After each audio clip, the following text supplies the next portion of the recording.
This is lesson 9.3, solve quadratic equations using the quadratic formula. The learning objectives are to solve quadratic equations using the quadratic formula, use the discriminant to predict the number and type of solutions of a quadratic equation, and to identify the most appropriate method to use to solve a quadratic equation. Now, this is the grand finale of solving quadratic equations. And so we are going to show you when you can't solve by factoring a quadratic, when you can't solve using the square root property or by completing the square, like in our previous lessons, you can always rely on the quadratic formula to solve a quadratic. The quadratic formula, okay, the solutions to a quadratic equation of the form ax squared plus bx plus c equals 0, where the a value cannot equal 0, are given by this formula. X equals negative b plus or minus the square root of b squared minus 4 times a times c all over 2 times a. This is the quadratic formula. It solves for the variable x in this equation. All right? Now, you want to memorize this. You want to know it in your heart. You want to be able to close your eyes and say x equals negative b plus or minus the square root of b squared minus 4ac all over 2a. And you want to tell it to your roommates because they might need to know it, and your parents. Great. Anyway, yeah, get comfortable with the quadratic formula. Know it. Pause this video and memorize it right now because we're going to use it a lot. And it'll be very helpful in future courses. How to solve a quadratic equation using the quadratic formula. Step 1. Write the quadratic equation in the form ax squared plus bx plus c equals 0. So we want to set our quadratic equation to 0 to be able to use the quadratic formula in the first place. Identify the values of a, b, and c in that equation. Step 2. Write the quadratic formula, substituting in the known values of a, b, and c. Right, so my A's go right here. Whatever A is, I put it there. Whatever B is, I put it right here. And whatever C is, I put it right there. Great. Step 3, simplify. Now, step 4, check the solutions to make sure they're right. You could always check your solutions by inputting them into the original equation and seeing if it's true. So in these examples, 9.21 to 9.27, we are going to get comfortable using the quadratic formula. Example 9.21, solve 2x squared plus 9x minus 5 equals 0. Now, this is already set equal to 0, and we can see the a, b, and c values are 2, 9, and negative 5. I highly recommend writing them down. So here I'm writing down a is 2, and b is 9, and c is negative 5. Always pay attention to the sign in front of the value. Yes, this isn't 5, this is negative 5. This is positive 9, this is positive 2. Okay, so I've written them down correctly. Now I'm going to input them into the quadratic formula. I've already created a template to make things fast for this video. X equals negative b. So I put 9 in right there.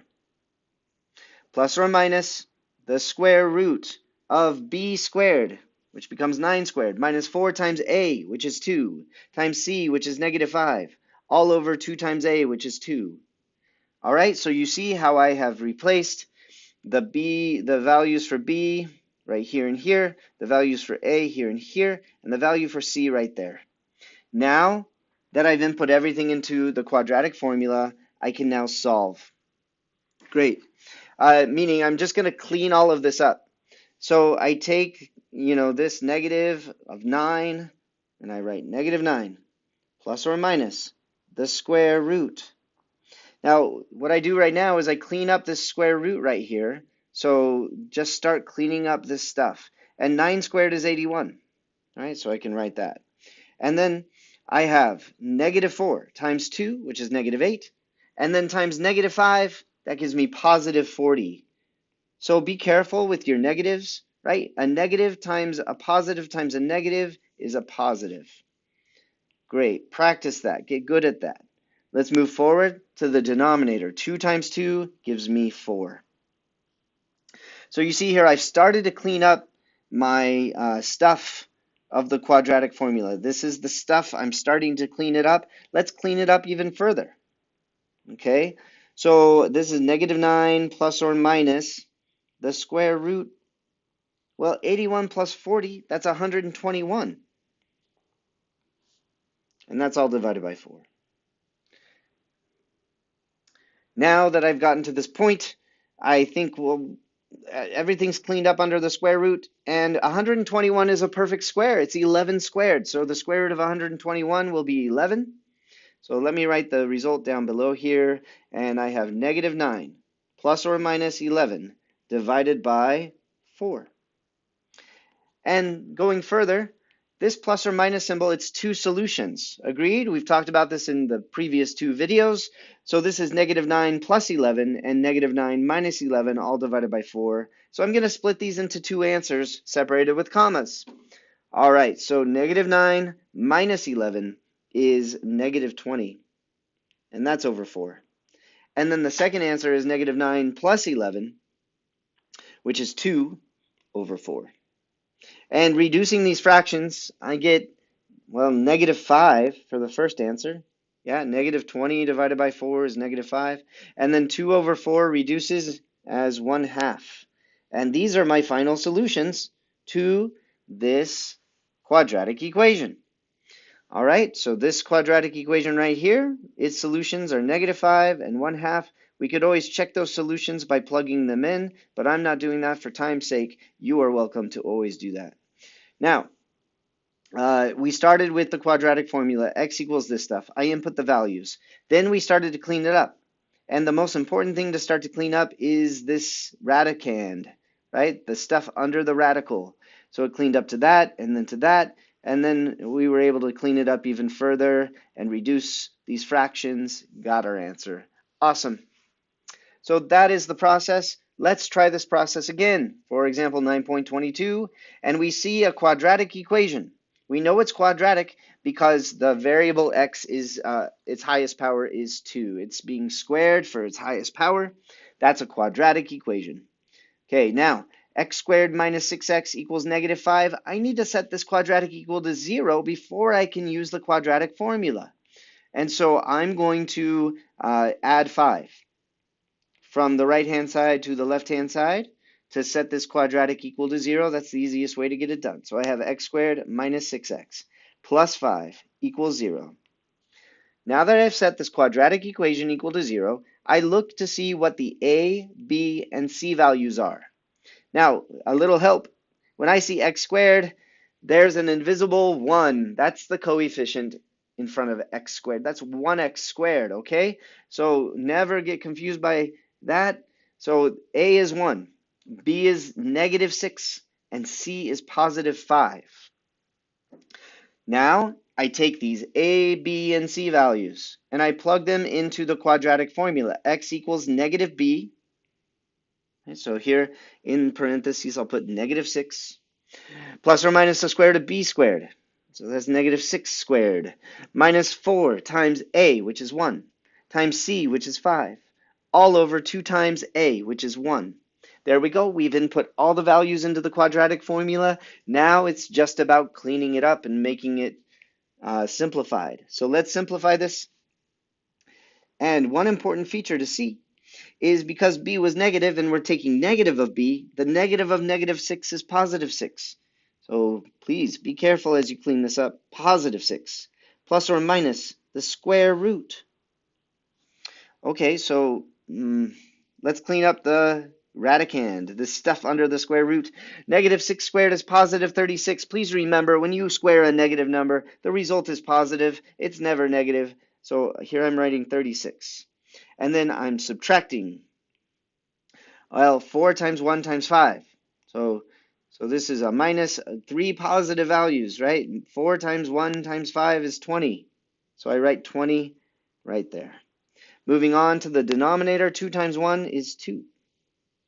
And so now I'm at this point, and I'm going to take the square root, that radical, and I'm going to clean it up even more because the square root of 36 minus 20. 36 minus 20 is 16, all right? And that makes me really kind of happy because the square root of 16, well, 16 is a perfect square. The square root of 16 is 4. So I'm going to write down here below 6 plus or minus 4 divided by 2. And at this point, I will separate into two separate answers, right? I'll do 6 minus 4 over 2. And 6 minus 4 is 2, so I get 2 over 2 for my first answer. And then I'm going to take 6 plus 4, which is 10 over 2 for my second answer. And then cleaning that further, because these are fractions that can be simplified, 2 divided by 2 is just 1, and 10 divided by 2 is 5. And these are my two solutions for x. What was our whole objective? To solve for the variable x in this equation. X is 1, and it's also 5. Quadratic equations have two solutions.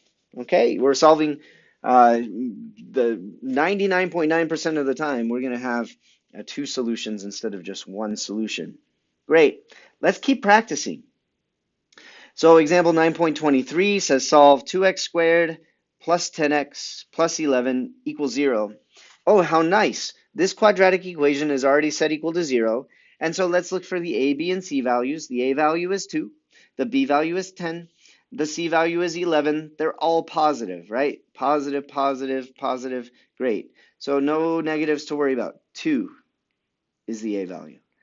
10 is the b value. 11 is the c value. Let's plug them into the quadratic formula. X equals negative b, plus or minus the square root of b squared, minus 4 times a times c, all over 2 times a. Right? I'm just taking these values. I know the quadratic formula. I plug them in. Now it's time to simplify. From this point forward, all we're doing is simplifying this quadratic formula. Now, I get negative 10 plus or minus the square root of, this is 10 squared, which is 100, minus, okay, is this going to be negative or positive? Well, I've got this, all positive values with this minus sign in front, so I think 4 times 2 is 8, and 8 times 11 is 88. There you go. So I put 88 right there. And that's all over 2 times 2, right? The denominator is 2 times 2, which gives me 4. I've done a lot to clean this quadratic formula up already. Now, let's take 100 minus 88 under the radical. And we clean that up, and we see that that is, well, 100 minus 88 is 12 under that radical. And that's divided by 4. Now, at this point, I think to myself, ooh, the square root of 12. 12 is not a perfect square, so I'm going to have to, simplify this radical a little bit as far as I can. And little reminder for you, we can use the product rule of radicals like we've used in chapter 8. All right, so the product rule of radicals says I can split a radical into two radicals multiplied together, and I can put a perfect square in the first one and the leftovers in the second one. Now, 12 breaks down, it's a multiple of a perfect square of 4. So I put the perfect square 4, and then I put the leftovers 3, because 4 times 3 is 12. Now, why did I do that? Because the square root of 4 simplifies to 2. And so now my answer, so right at this point, is negative 10 plus or minus 2 root 3 divided by 4. That's my answer so far. At this point, I can do one last thing. Okay, the last thing that I can do is take these two values and this value on the bottom and say, do they have a factor in common, like a greatest common factor? Negative 10, 2, and 4. And the answer is yes, they share a 2 in common. So I can reduce this term, and this term by a factor of 2. Dividing out 2, I get negative 5 plus or minus the square root of 3 divided by 2, right? Because I pulled a 2 out of everything, and that's my final result. This is as far as it goes. I have two solutions, negative 5 plus the square root of 3 over 2, and negative 5 minus the square root of 3 over 2. This is two solutions written as one with the stacked plus or minus symbol. Great, let's move forward. And now we get to example 9.24, and we see 3p squared plus 2p plus 9 equals 0. This quadratic equation is already set equal to 0, so I can see the a, b, and c values. The a value is positive 3. The b value is positive 2, and the c value is positive 9. Look, scan it, no negative coefficients. We're good to go. All right, now the variable in question this time is p, right? The variable is p instead of x for the first time, so I'm writing p equals negative b, okay? Plus or minus the square root of b squared minus 4 times a times c all over 2 times a. So I've input the values correctly, the a, b, and c values. Now that I've done that, all I have to do is simplify. That's all I've got left. Now, some of you are going to get very good at inputting this into your calculator, right? Your TI-30XS calculator or whatever the calculator of your choice is. You can actually get good at inputting this into the calculator to help you with the solution process, but be careful. You don't often want decimal approximations. You want the exact answer. Sometimes we have radical form, sometimes we have imaginary solutions. So if you have imaginary solutions, your calculator won't even tell you that answer. All right, so be careful because your calculator can help you sometimes, but not all the time. That's why we're cleaning up all of these by hand. Great. Let me show you me cleaning this one up by hand. So I have negative 2 plus or minus the square root. And we're going to start cleaning up the radicand. 2 squared is 4. And now I have a minus 4 times 3 times 9. So yeah, that'll be a negative value. 4 times 3 is 12. And 12 times 9, isn't that 108? That sounds good to me. Yeah, 108. Now that's divided by 2 times 3, which is 6. Okay, at this point, I clean things up a little further, and I say that's negative 2 plus or minus the square root of 4 minus 108. Well, that's negative 104 divided by 6. I get to this point and I say, wait, there's a negative under this even radical, even index radical. And if that happens, then you're going to have an imaginary solution. This is the type of case where your calculator won't help you. It'll tell you domain error because it's not a real solution, okay? It's an imaginary solution. So that's why we're cleaning these up by hand, and let me show you how I clean this one up by hand. Now, to get rid of this negative in the square root, you can make it positive if you multiply on I after. Okay, so that's the first thing. Little reminder for you, I equals the square root of negative 1. That's the definition of what I, the imaginary number I, is. It's equal to the square root of negative 1.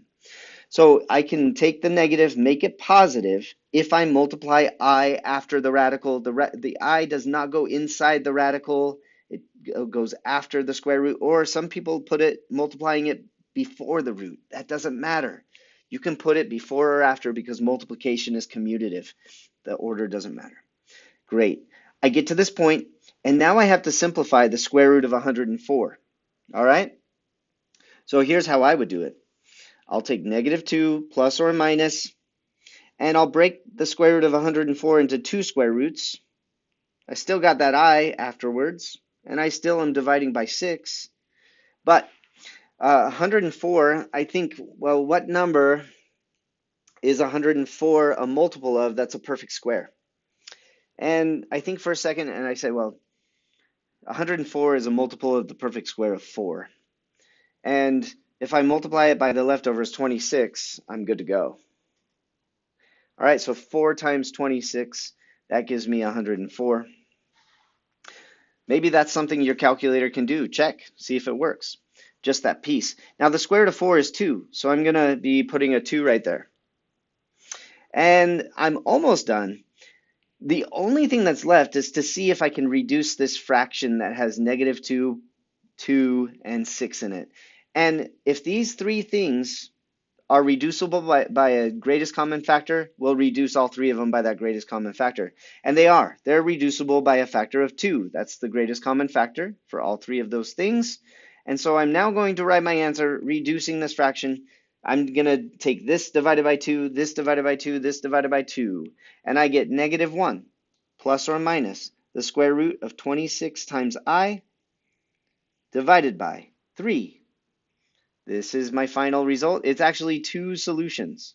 I've written 2 solutions here. There's negative 1 plus the square root of 26 times I divided by 3, and negative 1 minus the square root of 26 times I divided by 3. Great job. All right. I'm going to proceed forward, and now I'm looking at example 9.25, where I see x times x plus 6 plus 4 equals 0, and this looks different than what I've been looking at. And so I think for a second, and I say, well, what if I distribute this x into both of these terms there and there? Right? So let's distribute, and we get x times x, which is x squared, plus x times 6, which is 6x, plus 4, and it equals 0. This is a quadratic equation set equal to 0. The a value is 1, because it's 1x squared. The b value is 6, because we have 6x. And the c value is 4. That is the constant. Let's go ahead and input those in for a, b, and c. I like to write down what a, b, and C are. They're all positive. Always check. Are they all positive? Is there a negative? Now let's input that into the quadratic formula. So we know that by heart now. X equals negative b plus or minus the square root of b squared minus 4 times a times c all over 2 times a. So you've input those values correctly. And now this is just a matter of simplifying. How good are you at simplifying these big fractions? Let's find out. I have negative 6 plus or minus the square root of 6 squared, which is 36, minus 4 times 1 times 4, which is 16, and that's all divided by 2 times 1, 2. Great. Well, let's look and clean up the radical a little bit more. That square root, I'm going to take 36 minus 16, and I get 20 under that root. And that's still all divided by 2. Okay, cleaning things up a little further down below, the square root of 20, let me show it to you. That's not a perfect square, so I'm going to break it into 2 pieces, and it's a multiple of a perfect square. 20 is a multiple of 4, which is a perfect square, and 4 is multiplied with 5 to get 20, so 5 is the leftovers. And the square root of 4, I can replace it with 2. So this is 2 times the square root of 5. It goes right there. And the last thing I'm going to do is I'm going to check to see if this value, and this value have a GCF. Are they divisible by something? And yes, they are. They're all divisible by 2. Okay? So I'm going to divide 2, right? Like negative 6 divided by 2 is negative 3. And I have plus or minus. 2 root 5 divided by 2 is just root 5. And that's all divided by, well, 2 divided by 2, which is just 1. Okay, so that's just 1. So dividing by 1, I can make that invisible. And so my final answer is negative 3 plus or minus root 5. There we go. Awesome job. So let's go ahead and let's do just a couple more really quickly here. And we're now going to deal with fractions. See? So we can have fractions as coefficients in quadratic equations.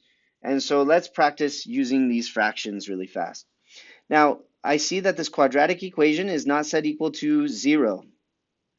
So I'm going to set it equal to 0 by subtracting 1/3, okay, from the left-hand side, right-hand side to the left-hand side. There you go.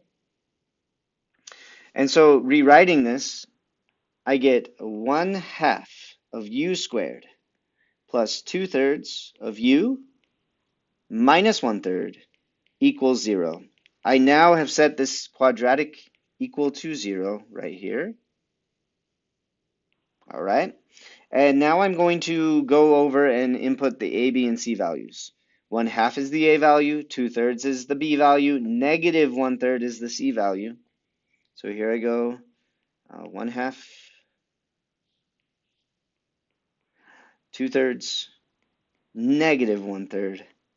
Great. Let's input those into the quadratic formula. X equals negative b. Plus or minus the square root of b squared minus 4 times a times c all over 2 times a. Right?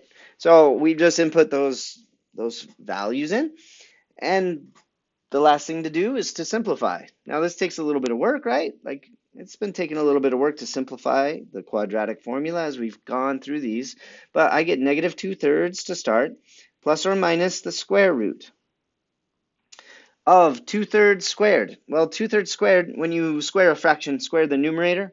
So 2 squared is 4, divided by 3 squared, 9. So square that denominator after. So 2/3 squared is 4/9. Now I'm going to subtract. 4 times 1/2 times negative 1/3. Careful, this is a minus, right? And then you have this negative, and so my result is going to be positive. So I turn this into a plus. And 4 times 1/2, that's 2. Okay? 4 times 1/2 is 2. Just think 4 divided by 2, that's 2. And then multiply that result 2 by negative 1 or by 1/3, and you get 2/3. Okay, so this becomes a plus 2/3. Great.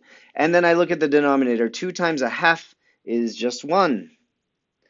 Oh, that's kind of cool, because when you divide by 1, the denominator disappears and the fraction disappears. So this is simplified to that right now. Great, so let's go further. Let's clean up this radicand, the stuff under the radical. So I have negative 2/3 plus or minus the square root of 4/9 plus 2/3. Well, you know a cool trick. We can turn this fraction into a denominator of 9 by multiplying the top and bottom by 3. Agreed? Yeah. So now we have a common denominator, which allows us to add fractions easily. So my result is going to be a single fraction with the 9 as the denominator, and then I take 4 plus 6, right? 2 times 3 is 6, 4 plus 6 is 10, and so I get 10/9 under that radical. Cool. If I want to take things further, I can use the quotient rule of radicals, meaning if I have a radical with a fraction inside, I can separate that into 2 radicals. Check it out. I have negative 2/3 plus or minus the square root of 10 divided by the square root of 9. But the cool thing is, because I separated this radical into 2 radicals, right, from this fraction, I see the denominator is the square root of 9, and 9 is a perfect square, so I can turn the square root of 9 into 3. And now I notice that I have common denominators of 3 for these 2 fractions, and so I'll finish off writing my final answer, negative 2/3. Actually, I'm combining these 2 fractions into a single fraction since I have the same denominator of 3. Yes?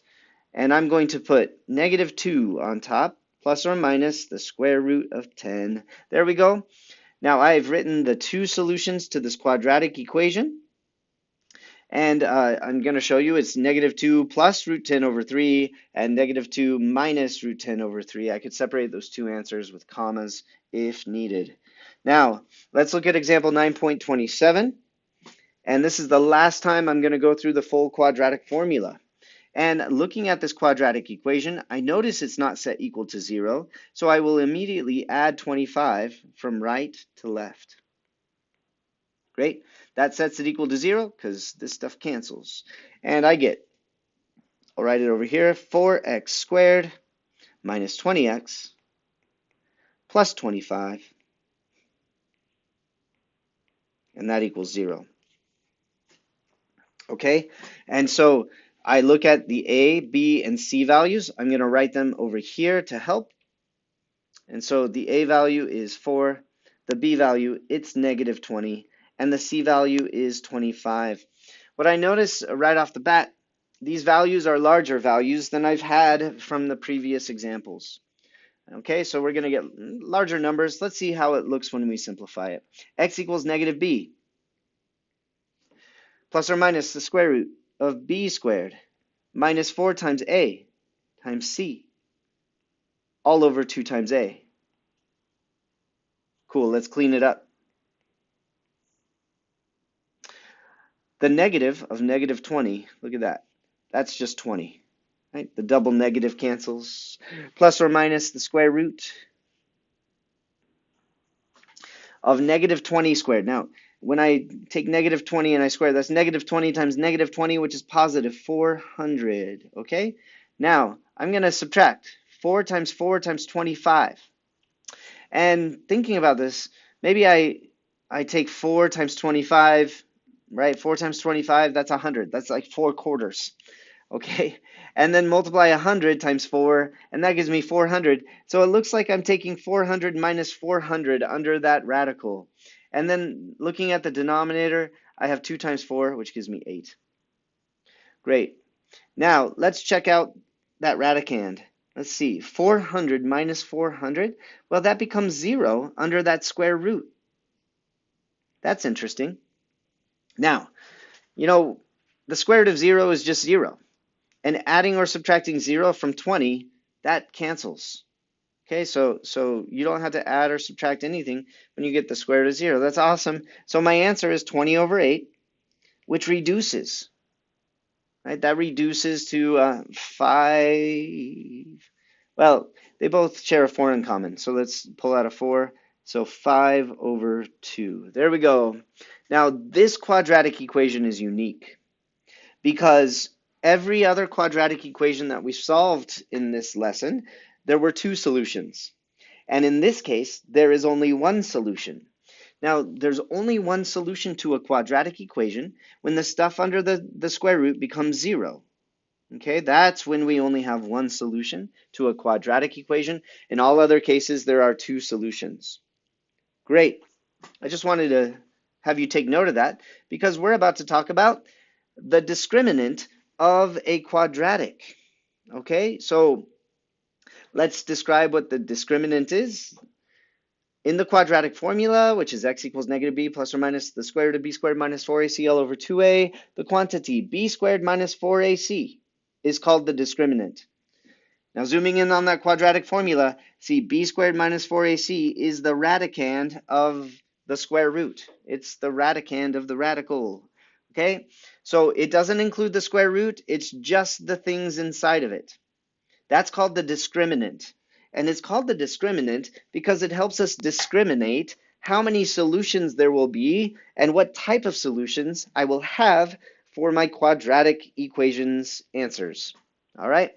Now there are 3 options of what the discriminant can be. So let's look at this information. For a quadratic equation of the form ax squared plus bx plus c equals 0, where a does not equal 0, right? Because then it wouldn't be a quadratic if a was 0.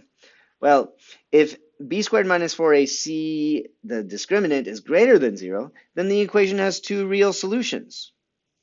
If b squared minus 4ac is equal to 0, then the equation only has 1 real solution. And if b squared minus 4ac is less than 0, then the equation will have 2 complex solutions.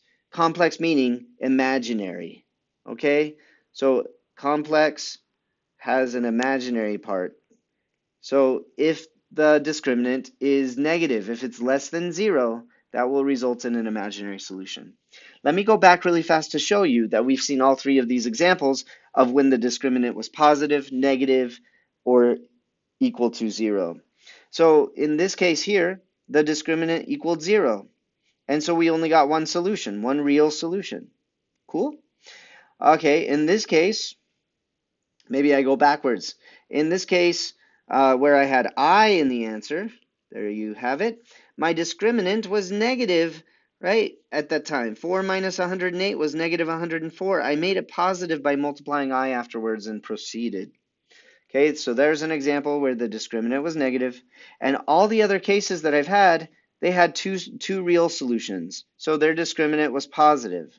Yeah, this was a positive discriminant. This was a positive discriminant. A positive discriminant. Yeah, so you see it now. And so we have 3 options, and that's the stuff that helps me discriminate how many solutions I have. 2 real solutions, 1 real solution, or 2 complex solutions. Great. So looking at example 9.28, we can, without running the quadratic formula, determine the number and type of solutions to each quadratic equation by computing the discriminant, b squared minus 4ac. So I'll do it for each one of these really quickly. So here's example 9.28. And so thinking about what b squared minus 4 times a times c is for this scenario, right? I'm just going to input values for b, a, and c like this. And for time's sake, I'm just going to copy and paste like this. for all three of these. Okay, so I'm going to put the b value in for this right here. That's 7. And then minus 4 times a, which is 3, times c, which is negative 9. All right, be careful, it's negative 9.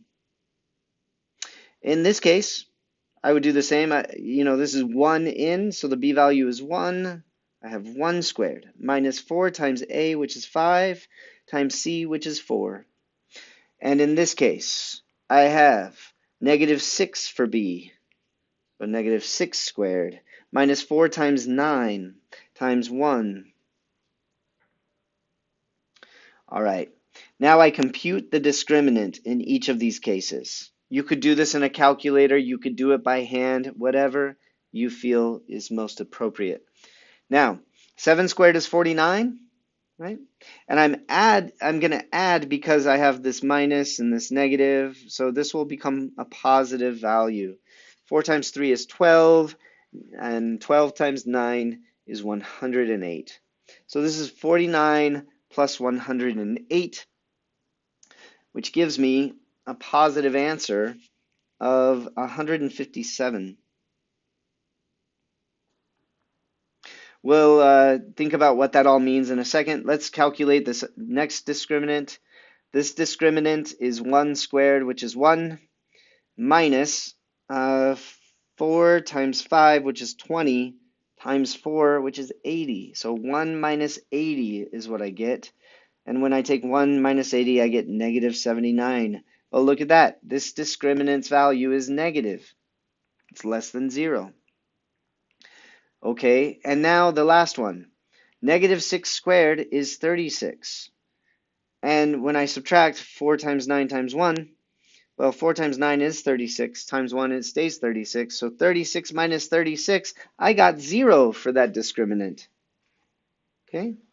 So interestingly enough, this discriminant was greater than 0. This discriminant is less than 0 because it's negative. And this discriminant is 0 itself. So I'll show you. I'll compare it. I'll say this is greater than 0. This is less than 0. And this equals 0. Therefore, this discriminant shows me that this quadratic equation, okay, right here, has two real solutions because it's greater than 0. This is greater than 0. I'll say two real solutions. Great. The second one, since it's negative, it has two imaginary complex solutions. So I'll say two complex solutions. And since this last one, this discriminant equals 0 itself, right? Then that means that it has one real solution. Great. So we have now identified the number, right, and type of solutions to each quadratic equation listed here, here, and here. Great. You are now more comfortable knowing what the outcomes of a quadratic equation will be for their solutions based on the discriminant. Now, to wrap up this lesson really fast, we have to talk about all of the methods we've learned for solving quadratic equations. This is like a very fast recap. You've learned how to solve quadratic equations by factoring in section 6.5, right? Back in chapter 6 when we were practicing our factoring skills. Then you learned how to use the square root property in section 9.1. You learned how to complete the square to solve a quadratic equation in section 9.2. And you learned how to use the quadratic formula in section 9.3. Great. The question is, when do you know which one to use? Right? When you encounter a quadratic equation, which one should you use? Well, we're going to get you a little more comfortable with that quickly. And so here's how you identify the most appropriate method to solve a quadratic equation. Step 1, try factoring first. Like what you learned originally, if the quadratic is factorable, that's the fastest way to solve it. It's much simpler. Okay, if the quadratic factors easily, this method is very quick. Step 2, try the square root property. All right, so if it didn't factor, see if you can use the square root property. Okay, If the equation fits this form, ax squared equals k, or this form, a times x minus h squared equals k. So if your quadratic looks like this or this in form, then you can use the square root property and proceed. Now, if neither one of these works, well, you could move straight to using the quadratic formula because it always works. The quadratic formula will always work. Be sure that the quadratic is arranged in standard form, meaning you've got the quadratic term and then the linear term and then the constant term, and they're set equal to 0. Great. So I'm just going to show you in this example, we're not going to solve these equations. We're just going to say which method would work the best. Okay, and so identify the most appropriate method for solving this quadratic. 5z squared equals 17. Well, that looks like this. That looks like this. I could use the square root property to solve this one. So pretty simple, square root property. Okay, the next one. What method should we use for the second quadratic equation? And so looking at it, I say, well, 4x squared minus 12x plus 9 equals 0. And I try to factor it, and guess what? It is factorable. I can factor this one. Okay, I'm not going to do it, but because it's factorable, I can say I can solve it by factoring. Okay, so just breaking this into two binomials, right? And then finishing it off. Now with this one, 8u squared plus 6u equals 11. If I subtract 11 to the other side and I thought about factoring it, wouldn't factor. So I would immediately just move on to the quadratic formula. That's what I would do in this situation. As you practice more and more, you'll get more comfortable with seeing a quadratic and knowing just very quickly which method will work best. And by the way, if you ever get stuck, if it seems like, hey, you can't proceed, just put it in standard form and use the quadratic formula. Hey, I thank you so much. I hope you've learned a lot in this chapter, chapter 9, about solving quadratic equations and the strategies that we use to get it done. Have a wonderful day, and I'll see you in the next one.